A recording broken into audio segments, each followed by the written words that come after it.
Um, okay, well, hello. We are Friday, May 8th, 2020, and my name is Oliver. The the goal today is to explain very briefly, but to explain what happened to me and why I'm starting this YouTube podcast, whatever. I'm just trying to document my thoughts, and I want to explain why I'm gonna do it because the why is actually quite important, like how it all started and why I started in the first place. So it started 3 years ago. I started to I met someone who explained to me the idea of self-help, to the idea of personal development, and I was at that time 21 years old. Yeah, 21 years old, and so learning about personal development might seem like very casual, but it wasn't to me. The idea that you can become better at who you are, like what you can offer to yourself, to your company, to in your personal relationship, like just becoming a better version of yourself. It, it was a new concept to me. I just thought that people were the way they were, and that was it. Like you're acting out in the world without thinking too much about how well you're acting out in the world, and so yeah, I've become interested in the idea of personal development, and that led me to watch a lot of motivational video. That was my primary sources of let's say um, uh, primary sources of intellectual, which I've learned later that it wasn't intellectual, but that's what I thought at that time. That's how I'm gonna learn, because if I can watch motivational video and understand motivation, then I can motivate myself to do things and to do things better. I understand very quickly. That was clear to me. I was not running at 100% of my potential. It never felt like that to me. That I was out in the world just doing things, um, without asking myself how well was I doing them. Like I had relationship, I had jobs, I have a obviously I have a family, I have friends. How well am I interacting with all of those different aspect of my life, and also how can I make it better, how can I improve my relationship with my parents, with my friends, with my uh, well, romantic relationship. How can I get have raises at jobs, how can I like work more efficiently, how can I be more structured. So so so yeah, I've become interested in motivational video. That was my first and main study. And you know how YouTube's, it was mostly on YouTube's, by the way. And you know how YouTube's works. You watch one video and kind of give you like 1,000 recommendation. At some point, your entire YouTube search, or what YouTube is recommended to you is, well, is one subject, or like a couple main subject that you use to make researches on. um, I'm getting a little bit ahead of myself, actually. Um, what I've realized watching motivational video is that I was not getting motivated at all. Like it didn't work. It was interesting to watch and to listen to. It was often like very inspirational message, and really good and profound, let's say, idea, but they weren't not at all. What was really motivating me was not to hear someone telling me that I should be motivated. What motivated me was when I was learning something from the speech, uh, and that surprised me because it's not like it's self-evident that when you learn something, you didn't know it already. Very often, when they were giving a speech and I've heard something that that made me learn about or from the speech, it never really surprised me. It was always something that I knew already. Like like it felt like he was. It was often a man, for some reason. I don't have any reason why in particular, but I was often more listening to men more than women's um, motivational speaker. But anyway, that's not the point. The point is when I was listening and hearing something that informed me and instruct me, often it was something that I knew already. It just kind of shined a light on a part of my consciousness that was there already, right? It just shined a light on something that was there. And I was like, oh, all right. So I get motivated, that's the first thing, by learning about things that I know already. That's how it felt to me. It's not exactly clear why and if that is actually correct. I'm just trying to express and explain how it felt to me, but yeah. So that's the phenomenon that was happening. Like I was watching and listening to a lot of motivational speech between an hour to 2 hours per day. Really, I was at some point I was not even listening to music anymore. In my playlist on my iPod or iPhone or whatever, it was motivational speech that I've downloaded and put on my phone so I can watch them or listen to them on my way at work. I was not listening to radio. I was listening to motivational speeches. Anyway, I was doing that like a lot, and at some point in my because again, like that's where actually I was going late earlier. That's how YouTube works, right? You look at one video about, let's say, motivational speech, and at some point just you have just that motivational speech in your offered video from YouTube. I've started to know the YouTube channel that was producing those motivational speech, and I was learning a couple names too. Like at first, I was very into Jim Rohn. Um, I've learned about Tony Robbins. I've learned about um, well, that's just two names, but really, I was getting to know them like better, and I was getting, because motivational speeches, the way they go is they have a theme. They all have their own personal theme, and they just circling around those theme. And at some point, I knew which which motivational speaker was talking about what kind of things. Sometimes it's energy. Sometimes they have like a couple story that they use it all the time. Like Jim Rohn, he's a big fan of seasons in life, winters and summers and springs, and he's really strong about that. He used this analogy for many of his speeches, so you kind of get to know them. And at some point about 2 years ago, I stumbled across I stumbled on one guy.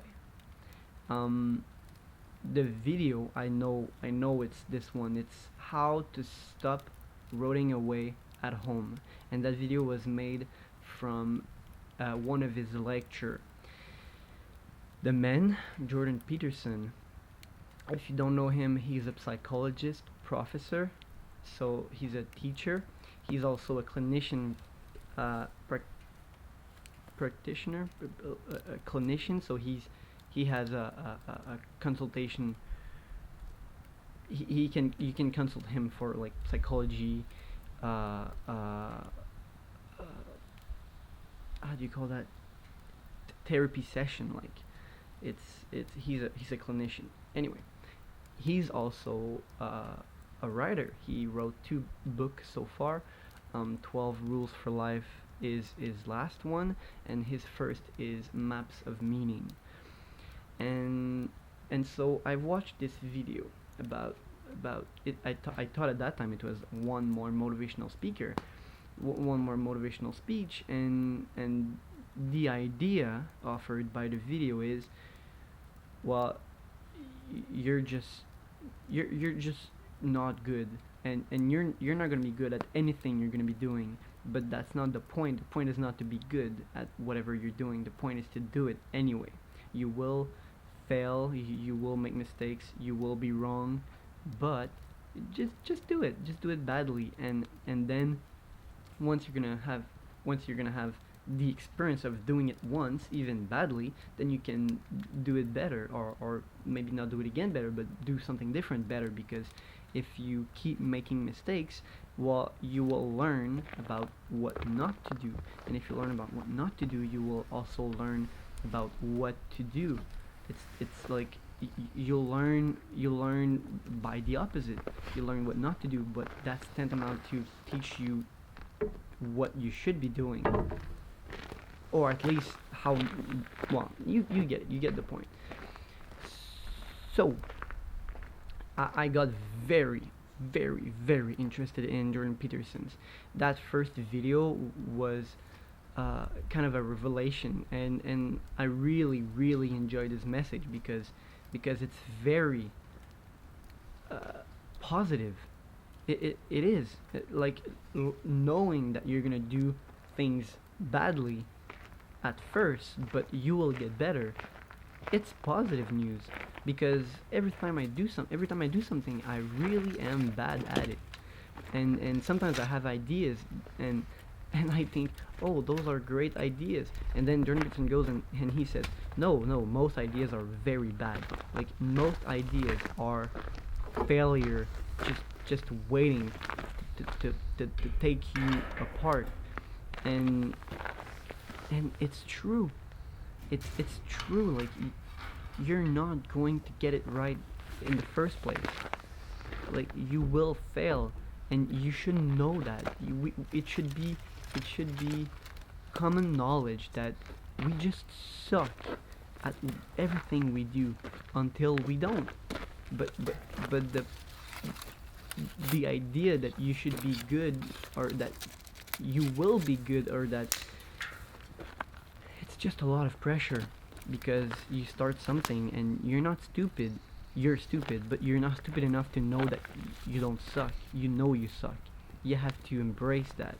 And that was his message in this particular video. But geez, the more I got to know the man, and at first it was like one video here and there, I was like just searching for specific stuff, but then I realized that he has a YouTube channel, and on his YouTube channel there is like thousands of hours of lectures that he made, because he recorded every single, well, maybe not every single, but he recorded a lot of his lecture, because he was teacher. He was, every single day his job was to go in front of a crowd of students and speak about intellectual stuff concerning human being. Like, he anyway. So at first I was just watching a couple videos, but then I realized that he was a lecturer. His job is to talk and explain and teaches. He's a teacher. He's not just a motivational speaker. He doesn't do that to motivate people. He do that to inform and to spread the knowledge, his knowledge, what he discovered, what he studied for so long, for like 30 years at plus. That man, he really he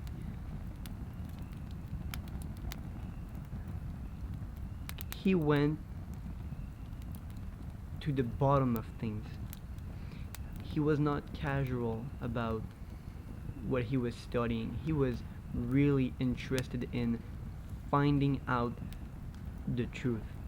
The truth. He's after the truth, but not the truth like it's complicated. And discovering this guy, his teaching, getting to follow his lectures, it changed my life for the better or for the worst. And that's how I'm gonna end this first video. If there's anything that I've learned from Jordan Peterson, is that life is complicated. It's way more complicated than I thought, and I thought that life was complicated even before. So it really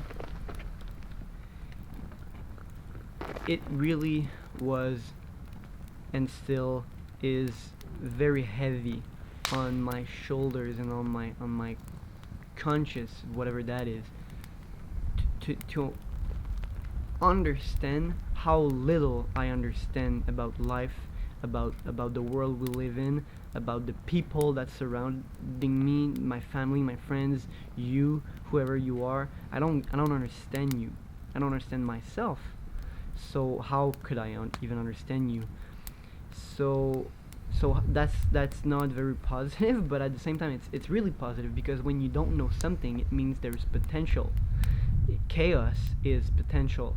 You don't know what can emerge from the dark, and there's many dark places in my heart and in my mind, and that's what this YouTube channel, whatever it's going to be, I don't know. I'm gonna do it badly, like I said. I'm gonna start something and shift my aim as I'm gonna go, but this is it. This is me starting something just to understand things better, thinking about it, talking about it. Oh, actually, no, that's not how I want to end this video. So I came to the conclusion, after watching hundreds, and I'm not joking, after watching hundreds of hours of lectures, this is what I understand. I don't understand most things. I don't understand how I go out in the world, how I pick up a water bottle. I don't understand how the social or political system works. I don't understand why people making decisions, and why is there... I don't understand shit, alright? But it really brought me to a dark place, not understanding this, because I kind of got scared of doing and saying anything because I didn't understand it, and I'm afraid of doing something that would be bad or wrong just because I was ignorant, or that I didn't think it through. So I started to become very anxious. I become anxious. Like the last 3 years, I've started to do anxiety attack. My last one was 2 months ago, when they announced that COVID was like a big deal. I was at that point. It's personal, but the idea is, well, not the idea. What happened briefly is that I went away from my family for like a year, family and friends. I moved about 5 hours away from where I grew up, and I really isolated myself. I focused on work only, and I let go of pretty much everything else, friendship and relationship in general, and I became, like I said, isolated and very confused, very confused, and I also discovered a new guy on YouTube, and a complete different subject in life, but he started a culture. He had a simple idea that we do not understand movement as a concept. We don't think that's better. We don't think of movement as a concept. We just assume that some things move, some things don't, and we don't really think about it. But he did. His name is Ido Portal. Ido Portal is simply amazing, and he is trying really hard to push forward many great ideas. And I want you to hear one of his ideas. So I'm gonna let him speak, and so yeah, enjoy the next 2 minutes. He's gonna explain why information is now becoming toxic to us. That's a very powerful question, and it's a very good one, and it's something that I've been tossing and turning in my head for many years. I'm viewed sometimes as a very radical person because of the choices I've made in that regard. I truly believe it is not anymore about acquisition of information, and the trend to acquire more information is misguided. And hence, I've put my faith into other mediums of operation. A concept that I use a lot is a bullshit detector. A certain ability to discern pieces of information, and also, more importantly, the ability to understand where you cannot perform this action alone. You're not knowledgeable enough to acquire knowledge. So all you acquire is information. And this only leads to further confusion. You are polluting yourself.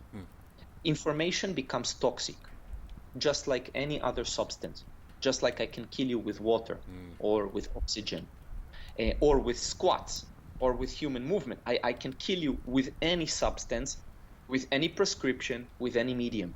So why do you think information is different? Our explosion of free information, available information, and of course, we like to talk about internet and this explosion, etc. This creates a completely different needs in terms of how to be and how to become the person that you wish to become. Part of my focus has been to be very brave and strong in saying no to more information, in not buying another book before I finish all the unread book on my bookshelf, not to take another workshop from another fed, from another person, not to open my mind at times, because the mind, just like a parachute, when opened too much, will also not work. There is a certain balance to strike, and that doesn't happen just from acquiring information. That requires action, a lot more action. That requires a bullshit detector. That requires to discern information and wisdom. Nice joke I heard recently from a friend, John Kavanagh, is a known figure in the world of MMA, is information is knowing that a tomato is a fruit. Wisdom is not putting it in a fruit salad. I like it as a joke, but I think it's not so much of a joke. But actually, this is the state of many people. They make a fruit salad with a tomato inside because their focus has been that this is a fruit. It's just a piece of information that further confused them. So this is a few thoughts about the process. And there is so much to deny. There is so much to limit, to say no to. These words that are often only are portrayed in a negative way actually are extremely positive as well. And they can produce a lot of positive trends in our lives. And this is where I find the need to bring back some of those ways of conducting oneself. And of course, the simpletons, the oversimplifiers will take this and would make it black and white and would use the word but. I call them the but people. I hope I make sense for the intelligent crowd that can understand how this is so much needed in these days. Mm-hmm. And of course, not black and white, in the right quantities, in the right way. Well, that is what I want to do. I want to do salad with everything that I know, that I have in my mind, and I want to express it. I want to act on those information, because if I do it, then I might become wiser. And I started to do it in my personal life. I started to be more honest. I started to tell the truth to friends and to families, and when I was feeling not really good, I was honest. I was eno- honest enough to say it. When I was happy, I was telling people, and when people were getting me confused or frustrated, I'm starting to apply some of those concept in my personal life, but I just feel like it's not enough. I have this internal little dialogue with myself just all the fucking time, and it's annoying. It's too much. I didn't sleep well for the last 3 years, because when I go to bed and I close my eyes, I'm still I'm always thinking, you're not doing enough. You're not enough. You don't you're not all in. You don't you don't do you're not doing everything that you know you should be doing. And it's annoying. It's very annoying, because it's so easy to think that you might do enough, and that you should be happy, and that happiness is should be granted to you because you're just a good person. But I don't know about you, but I don't feel like that. I don't feel like I'm a good person. I don't feel like I'm doing enough. I don't feel like I'm contributing enough.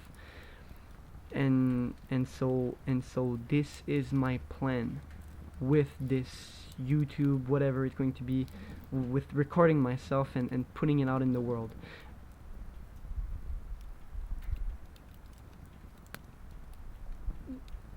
It's going to be my contribution. That's what it is. I want to contribute better. I want to do my part. I want to take responsibility. I have a mind. I have a consciousness. I have like two arms and two legs that can lift weights and push and struggle out there. But I also have a mind. And I have a mind of my own. My entire life experience and things that I've come across, whatever it is. Nobody has that. And nobody has anything that nobody I don't want to say that.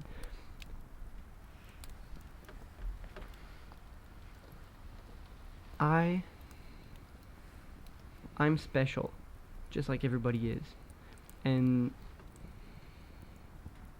and special doesn't mean like better. I'm not better than anybody else. Actually, I really don't feel like that. But but still, if I can push a rock forward, then I can do the same with an idea. And I have many ideas, and I've heard ideas from other people that I really like, and I want to participate in making those ideas happen. And so yeah, one conversation at a time. I'm hoping I can, well, maybe I can make a difference. Let's hope it's gonna be a good one, really. All right. All right. So now I'm going to present you two clip. The idea is just to make you know those men better, just to introduce them a little bit better. So the first clip will be Jordan Peterson's clip "How to Stop Rotting Away at Home," and the second one will be Ido Portal, and the title of the video is "The Fear of God." So I will let you watch those two clips right at the second. Have fun, enjoy. There's this idea in Jungian psychology called the circumambulation. And Jung had this idea that you had a potential future self, which would be in potential everything that you could be, and that it manifests itself moment to moment in your present life by making you interested in things. And the things that you're interested in are the things that would guide you along the path that would lead you to maximal development. Now, it sounds like a metaphysical idea or a mystical idea even, but it's not. It's not. It's a really profoundly biological idea. The idea is something like, well, you're set up so that you're automatically interested in those things that would fully expand you as a well-adapted creature. Well, like, there's nothing radical about that idea. What else could possibly be the case? Unless there's something fundamentally flawed about you, that is what the situation would be. It's kind of interesting to think about how that would be manifest moment to moment, but the idea is something like, well, your interest is captured by those things that lead you down the path of development. Well, that better be the case. Okay, so that's fine. And so there's some utility in pursuing those things that you're interested in. That's the call to adventure, let's say. So, and the call to adventure takes you all sorts of places. Now, the problem with the call to adventure is, like, what the hell do you know? You might be interested in things that are kind of warped and bent. And often it's the case that when new parts of people manifest themselves and grip their interests, say, they do it very badly and shoddily. And so you stumble around like an idiot when you try to do something new.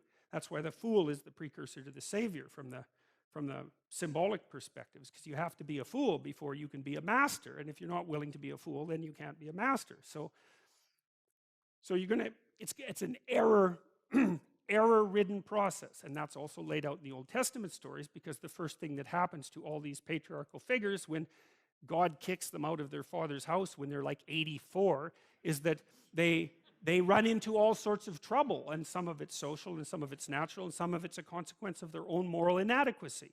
So they're fools. But the thing that's so interesting is that despite the fact that they're fools, they're still supposed to go on the adventure, and that they're capable of learning enough as a consequence of moving forward on the adventure so that they straighten themselves out across time. And so it's something like this. So this circumambulation that Jung talked about was this continual, we'll return to this continual circling in some sense of who you could be. You might notice, for example, that there are themes in your life. You know, when you go back across your experiences, you see you kind of have your typical experience that sort of repeats itself. And there might be variation on it, like a musical theme, but it's like you're circling yourself and getting closer to yourself as you move across time. That's the circumambulation. Now, you remember that for a sec, because we'll go back to it. Okay, so imagine that something glimmers before you. It's an interest that's dawning, and you decide, well, first of all, you're paralyzed. You think, well, how do I know if I should pursue that? It's probably a stupid idea.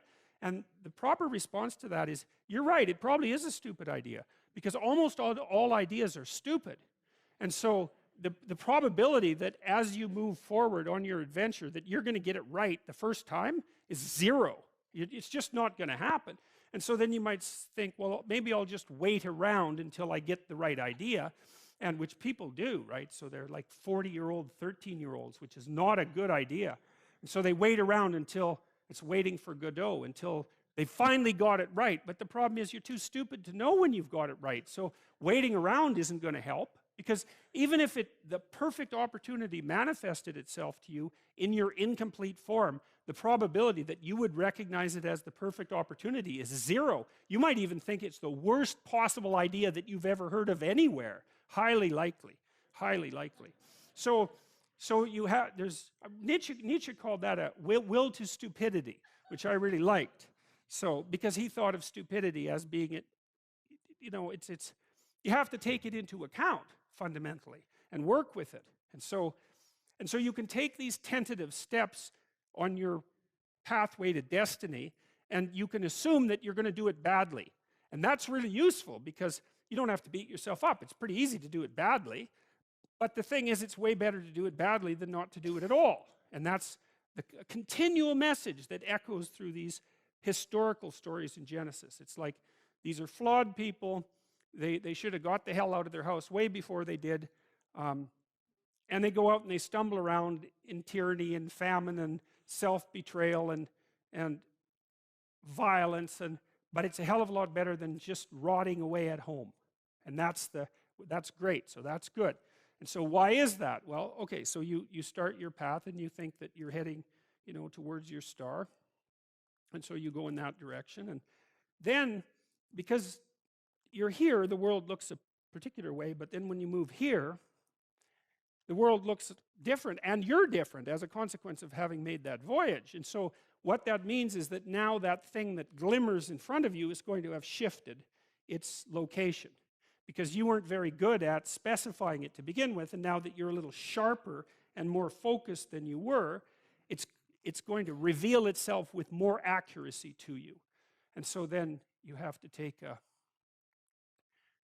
it's almost like a 180-degree reversal. But it isn't, because, you've gone this far, and that's a long ways to get that far. But that's a lot farther than you would be if you just stayed where you were waiting.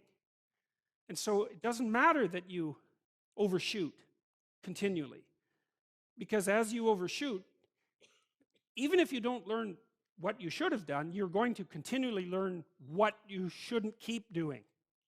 And if you learn enough about what you shouldn't keep doing, then that's tantamount at some point to learning at the same time what you should be doing. So it's okay. So it's like this. Now, what's cool about it, though, I think, is that as you progress, the degree of overshooting starts to decline, right? And that we know that there's nothing hypothetical about that. As you learn a new skill, like even to play a song on the piano, for example, you overshoot madly. You're making all sorts of mistakes to begin with, and then the mistakes, they disappear. There's a great TED talk, I think it was, about this guy set up a really advanced computational recording system in his home and recorded every single utterance his young child made while learning to speak. And then he put together the child's attempts to say certain phonemes and put them in a list, and you can hear the child deviating madly to begin with, and then after hundreds and hundreds of repetitions, just zeroing right in on the exact phoneme. So, you might not know this, but when kids babble, because they start babbling when they're quite young, they babble every human phoneme, including all sorts of phonemes that adults can't say. And then they die into their language, so that after they learn, say, English, then there's all sorts of phonemes they can no longer hear or pronounce. But to begin with, it's all there, which is really quite interesting. But so as they learn a particular language, they zero in on the proper way to pronounce that, and their errors minimize. And every time you learn something, that's how it is. And that's really useful to know, too, because it means that it's okay to wander around stupidly before you fix your destination. Now, you see that echoed in Exodus, right? Because what happens is that the Egyptians, or the Hebrews, escape a tyranny, which is kind of whatever you do personally and psychologically when you escape from your previous set of stupidly held and ignorant and stubborn axioms. It's like, away from that tyranny. It's like, great, I freed myself from that. Well, then what? Well, you think, well, now I'm on the way. It's, no, you're not. Now you're in the desert, where you wander around stupidly, and worship the wrong things until you finally organize yourself morally again and head in the proper direction. So that's worth knowing, too, because you think, well, I got rid of a lot of things, excess baggage that I didn't need in my life, and now everything's okay. It's like, no, it's not. You've got rid of a whole set of scaffolds that were keeping you in place, even though they were pathological. And now you have nothing, and nothing actually turns out to be better than something pathological, but you're still stuck with the problem of nothing. And that's exactly why Exodus is structured the way that it is. It's that you escape from a tyranny. It's, hooray, we're no longer slaves. Yeah, well, now you're nihilistic and lost. It's not necessarily an improvement. But it is see, it's also useful to know that, because you can also be deluded into the idea that, imagine that you're trying to become enlightened, which might mean to turn all those parts of you on that could be turned on.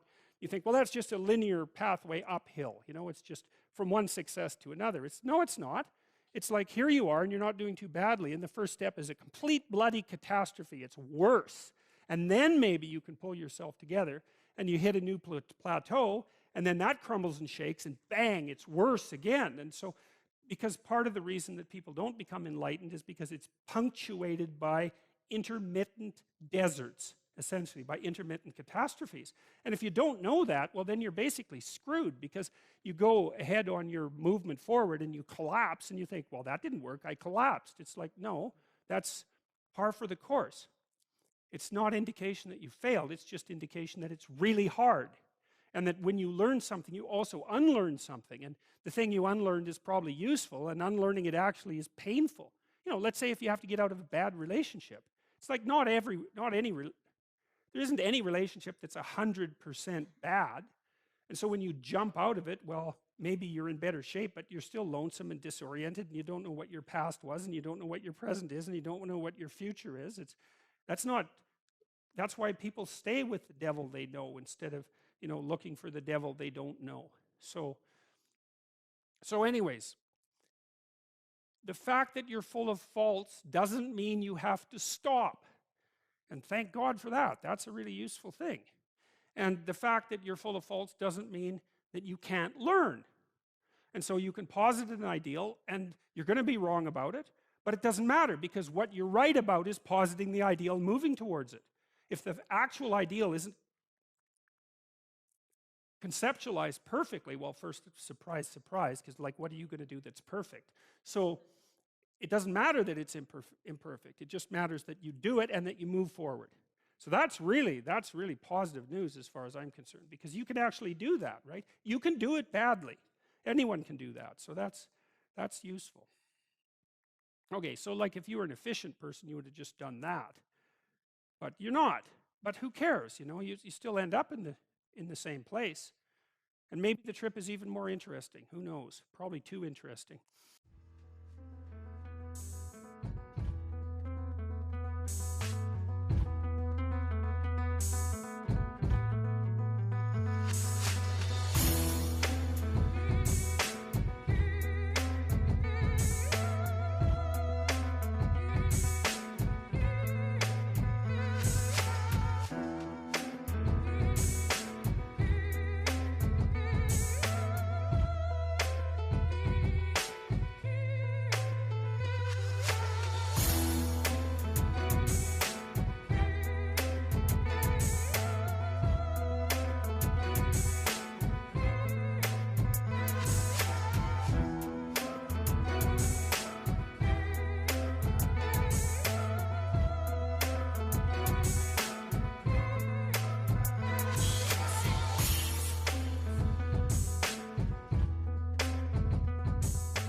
All the pressures, all the cameras, all the friends, all the egos, all the reputations.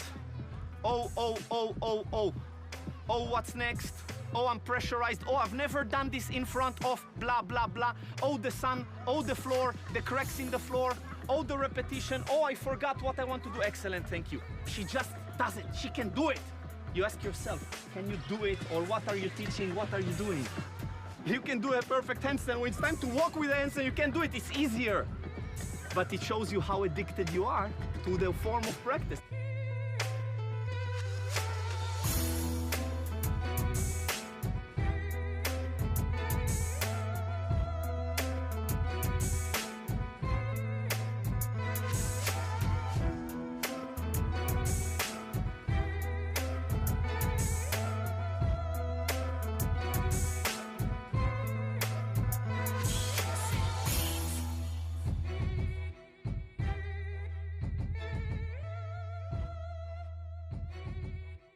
Look at my best trick, I'm going to do it now.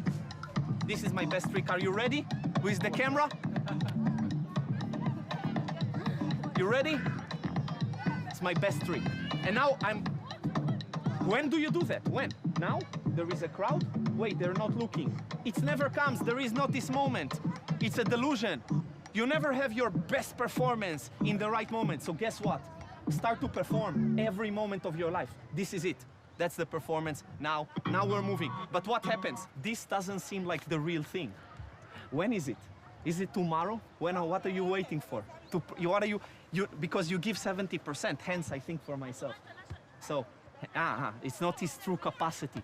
His potential is unfulfilled. tomorrow it will happen. No, the next year. Next year I will be really good. These are the people who never reach the mark. They're never good because they didn't take the opportunity to be good inside the toilet, taking a crap in those moments. Every moment. Now perform, do it with the maximal seriousness. I drop a ball and I try to catch it. I'm there.